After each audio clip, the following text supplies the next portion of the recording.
Od samog početka nove sezone realitija, Nenad Marinković-Gastoz jasno je pokazivao da želi nešto više od običnog druženja. A centar njegovog interesovanja bila je upravo Anđela. Njegove simpatije primjećivale su se u svakom pogledu, pokretu i situaciji, čak i onda kada je ona tvrdoglavo držala visok zid oko sebe. Mjesecima je pokušavao da ju se približi, da probije njen otpor, dok je ona uporno odbijala da mu pruži prostor kakav je želeo. Ali kada emocije jednom krenu, zidovi počinju da pucaju. Polako, suptilno, neprimjetno. Publika je prva prepoznala ono što su njih dvoje skrivali, da se među njima rađa odnos koji prevazilazi običnu simpatiju. Kamere su beležile skrivene poglede, osmehe koje nisu mogli da sakriju, sitne signale koji su otkrivali da su mnogo bliži nego što žele da priznaju. Čak i kada je delovalo da među njima nema šanse, njihov odnos se tiho razvijao.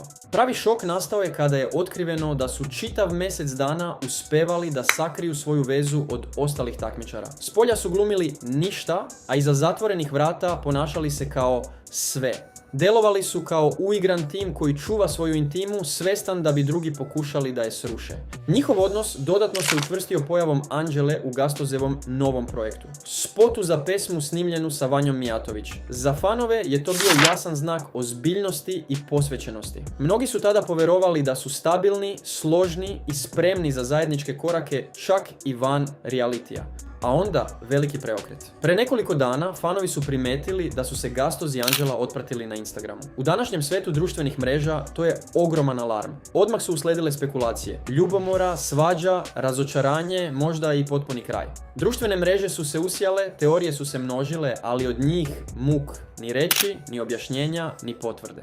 Sve do danas. Gastoz je na Instagram storiju objavio video kako igra igricu, potpuno opušten, a onda i poruku: moj nivo stresa na osnovu mentola koji ispiraju usta mojim imenom ovih dana. Ova rečenica odjeknula je kao poruka svima koji nagađaju, izmišljaju ili pokušavaju da izvuku zaključke umjesto njih. Ali otvorila je novo pitanje. Da li je ova poruka upućena i Anđeli? Da li su pred raskidom, da li već jesu, ili je ovo samo trenutni zastoj u kojem im treba malo prostora? Za sada niko ne zna. Njih dvoje ćute, a ponekad je upravo tišina najglasniji odgovor. Jedno je sasvim sigurno.